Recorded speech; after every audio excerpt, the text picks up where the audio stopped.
Concerning tremors, torticollis, Parkinson's,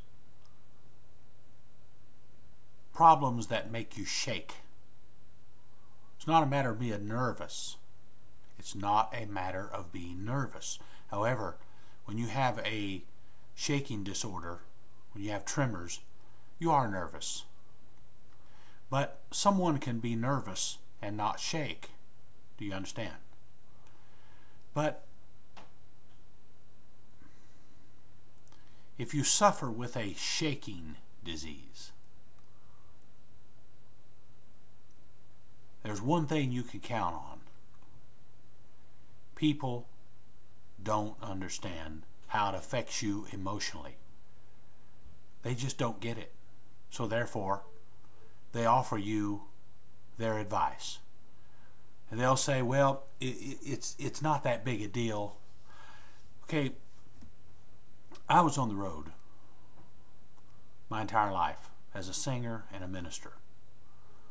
And finally the shaking got so bad, and this is controlled now, but sometimes I shake violently, just violently, and I was on the road, for years, my entire life. Finally, I was unable to travel and stand before the people. I'll never forget, I was in the state of Tennessee, in a town called Dayton, Tennessee. There is a Dayton, Ohio. I was born in Dayton, Ohio, but this was Dayton, Tennessee, where the famous Scopes trial was held. William Jennings Bryant, you know that story. But I was behind the pulpit, and I began to shake terribly. And that was my last night. That was years ago. I said, that's it, I can't do this anymore. But people will offer you advice.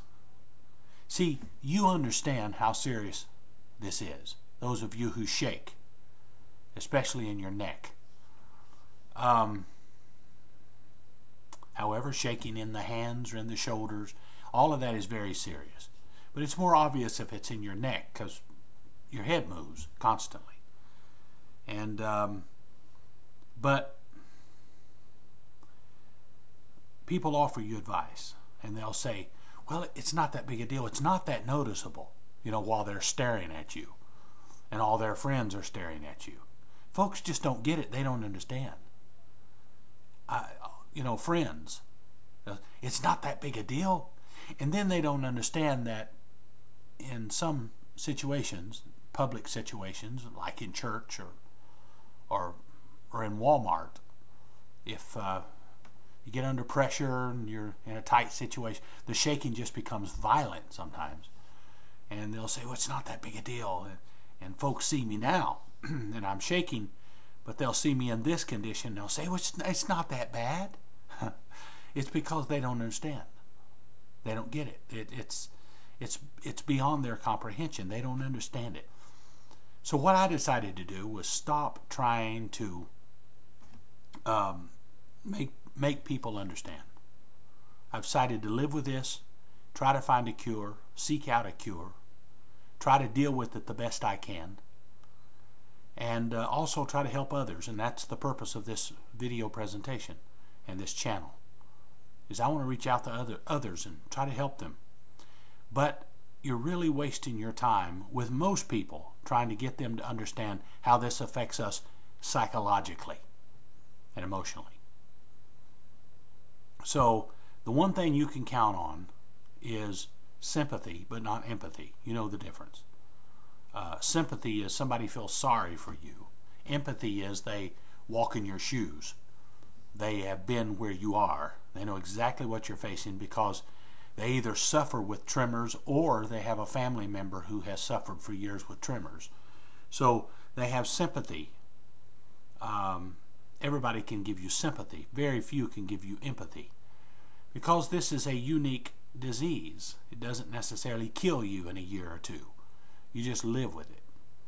So I've had people say, well, it's just not that big a deal. One man said, well, Ronald Reagan, he had a shaking problem, but it's not like this.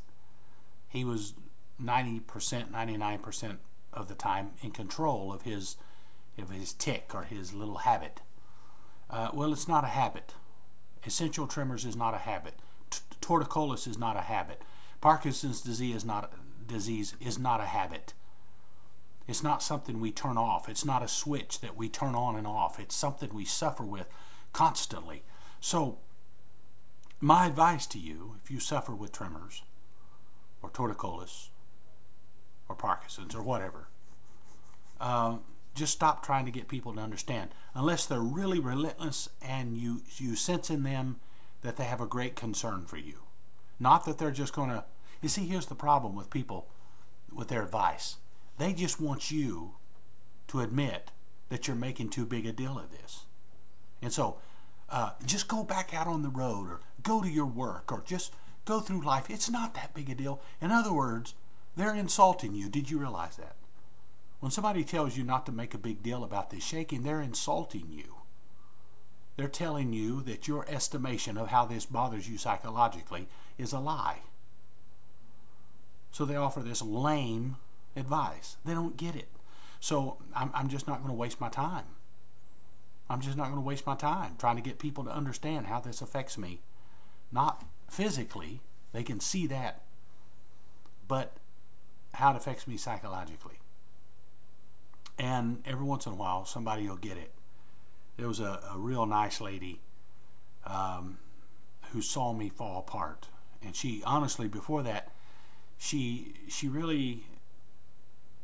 had some sympathy. She didn't have empathy. She didn't really get it. She didn't understand it. And she admitted later that she thought, you know, is it really that big of a deal? And we were in the same setting, and I was shaking real bad, and I got real bad, and the lady began to weep and cry. She got it. She finally got it. That it's not just about somebody's head shaking, you know, my head shaking now. It's not just about that, although that's embarrassing. That's embarrassing.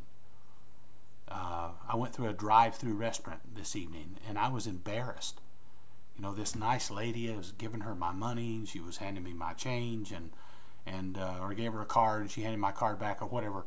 And I was embarrassed to even look her in her eyes because I'm shaking. And normally people see you doing that, and they think you're either talking on a cell phone or you're trying to be funny. But it's noticeable. This idea that it's not that big a deal, it is that big a deal. Because you people that don't shake, or you don't have anybody in your family that shakes, you don't understand how this affects us emotionally. You just don't understand how this affects us psychologically. This is something we suffer with. This is a great burden that we have to bear. And so that's the purpose of this video, the videos, this channel, is to let you folks know that you don't suffer alone. There are others who understand. And there are others who understand who don't shake. But there's a lot of people in this world that shake. There's a lot of people in this country that shake. And we get it. We understand. And I want you to know I understand. I understand exactly what you're going through. I've suffered with this for over 20 years. And it's destroyed me in many ways. It really has hindered my personality. I sometimes am afraid to even have a conversation with somebody in Walmart. You know, because I have to hold my face like this. I'll hold my face and just try to keep myself from shaking, and then, but it always comes through, and it's just something you have. It's just something you have to understand. You have to comprehend to understand how serious it is and how it affects us, again, psychologically. But I want you to know you're not alone. You're not alone. You're not suffering alone. There are others. And I want this page to turn into a community.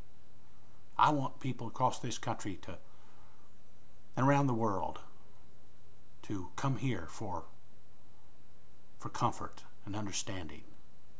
I know how you feel when you walk through Walmart and you're shaking, and you open up that door to get a gallon of milk out, and you shake while you're getting a gallon of milk, and you shake while you're picking up a pound of butter, and you shake and you try to avoid eye contact, and you're embarrassed, but you have to be there. You have to deal with life. You have to pump gas, and you have to go here, and you have to go there, and you're constantly shaking, and you know, you're not paranoid. You know people are noticing you shaking. They're just noticing you. Now, one more thought before I go. People look at you differently. They entreat you differently when you shake. It's a fact. They entreat you different. They entreat you differently. It's just different. Unless you have this problem, you don't understand. But if you have this problem, you understand. People treat you differently. And they do not treat you according to who you are and what you are, who you really are, your real person, your real personality. Because you can't exemplify that because you're shaking. The real you doesn't come out. So I understand the intricacies of this disease, and I'm here to help you.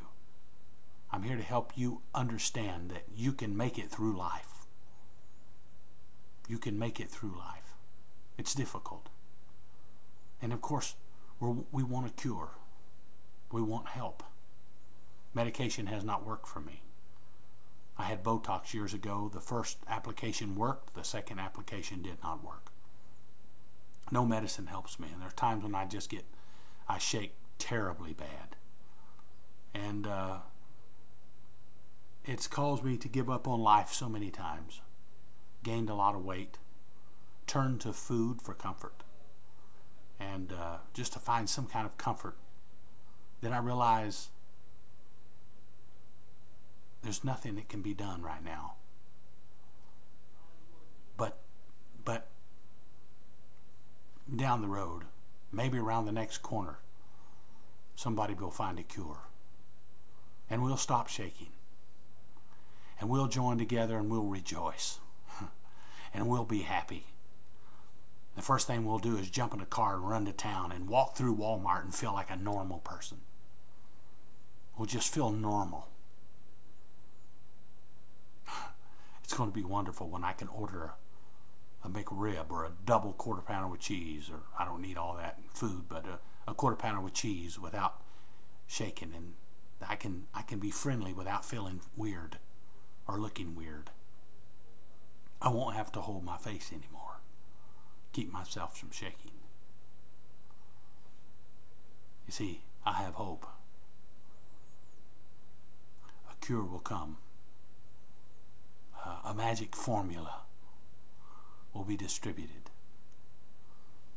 This will stop someday. In my lifetime, I believe I can even return to the road. Go back to singing again.